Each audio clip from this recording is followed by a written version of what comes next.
धनवान बना देंगे आपको ये चमत्कारिक पौधे। केले। केले का पेड़ काफी पवित्र माना जाता है और कई धार्मिक कार्यों में इसका प्रयोग किया जाता है। भगवान विष्णु और देवी लक्ष्मी को केले का भोग लगाया जाता है। केले के पत्तों में प्रसाद बांटा जाता है।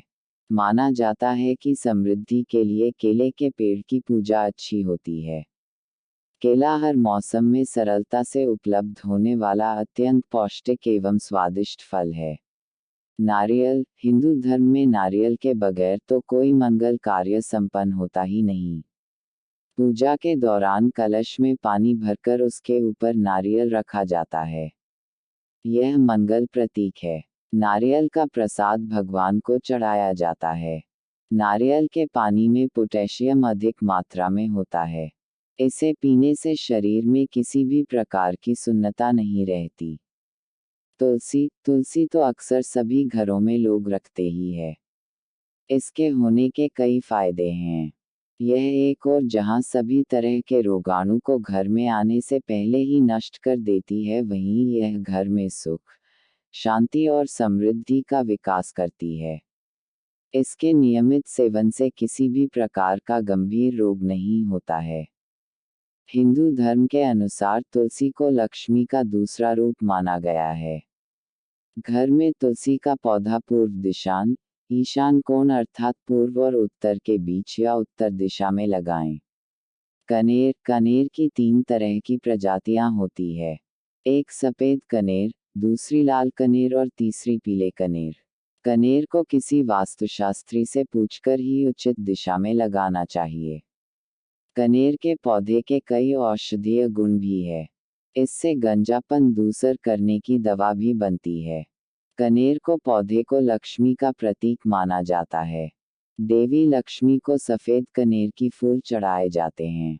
हालांकि पीले रंग के फूल भगवान विष्णु को प्रिय होते हैं। श्वेतार्क। श्वेतार्क दूध वाला पौधा होता है जो गणपति का प्रतीक है। वास्तु अनुसार दूध से युक्त पौधों का घर की सीमा में होना अशुभ होता है, किंतु श्वेतार्क या आक इसका अपवाद है जिसे घर के समीप उगा सकते हैं। श्वेतार्क के पौधे की हल्दी, अक्षत और जल से सेवा करें। श्वेत अपराजिता। श्वेत अपराजिता का पौधा मिलना कठिन है। हालांकि नीले रंग का आसानी से मिल जाता है। इसके सफेद या नीले रंग के फूल होते हैं। अक्सर सुंदरता के लिए इसके पौधे को बगीचों में लगाया जाता है। इसमें बरसात के सीजन में फलियां और फूल लगते हैं। यह पौधा धनलक्ष्मी को आकर्षित करने में सक्षम है। लक्ष्मणा। लक्ष्मणा का पौधा भी श्वेत अपराजिता के पौधे की तरह धनलक्ष्मी को आकर्षित करने में सक्षम है, लेकिन इसका मिलना भी दुर्लभ है। घर में किसी भी बड़े गमले में इसे उगाया जा सकता है।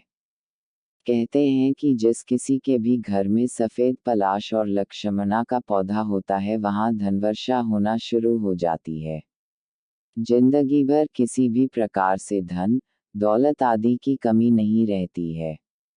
दोनों ही पौधों के आयुर्वेद और तंत्रशास्त्र में कई और भी चमत्कारिक प्रयोग बताए गए हैं। एक लक्ष्मणा बूटी नाम का पौधा भी होता है। देहात में इसे गुमा कहते हैं। वैद्यवर्ग इसे लक्ष्मण बूटी कहते हैं। श्वेत लक्ष्मण का पौधा ही तांत्रिक प्रयोग में लाया जाता है।